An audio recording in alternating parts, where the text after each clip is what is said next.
نن سبا دور یو بدترین فتنه ده چې عام خلک د قرباني ساروي کله واخلي نو داغه تصویران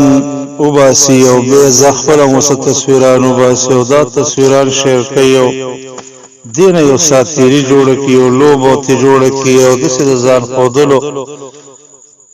یو طریقه یو سلسله رامنستش حال دا چې دا عمل صحیح نه دی ځکه مونږ ته قران کریم کې الله رب العالمین فرمایي لن ينال الله لحومها ولا دماؤها ولكن يناله التقوى منكم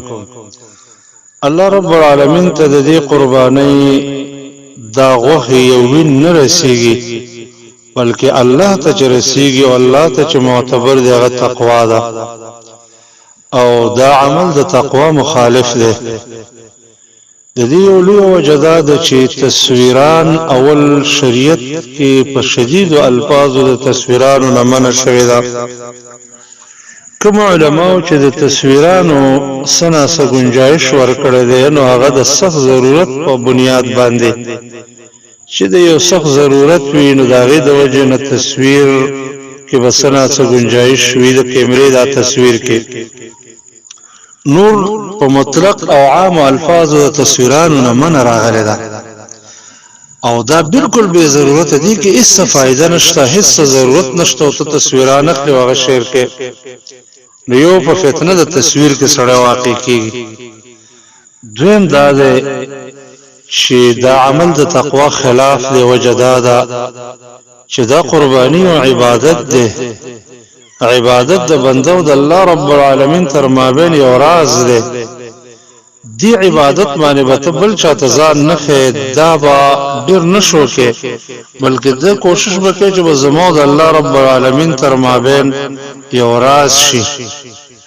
او دا اکثر چې کوم خلک شرکې په دی وجه باندې چې خلکو ته ځان خې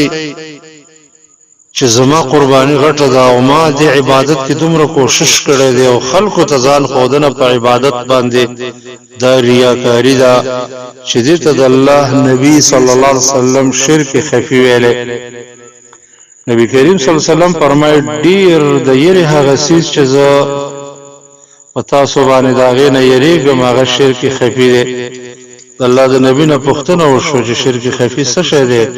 هغه جواب ورکړي چې ریاکاری ده وګوره د الله نبی صلی الله علیه وسلم دې تم ریاکاری وي چې وسړی مونږ د الله د رضا لپاره شروع کی او به یو کس نظر ویني چې ما ته فلانه ګوري نو په دې وجه باندې د مونږ له خسته کې لګډولې کی همدغه وجه ده چې د قرباني تصویران چې څوک شرکې هغه د خصلو په وخت کې مو چاله خصې شوالو چې به تصویران شرکو چې خلک را پورونه خاندي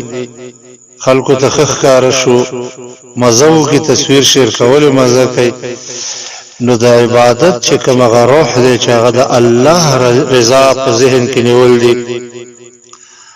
هغه عبادت هغه ختم شي او عبادت پر ریاکاری کې واقع شي او بس دا فیسبوک او دا موبایل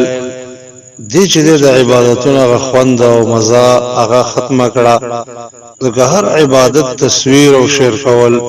د مون تصویر د زکات ورکول تصویر صدقات تصویر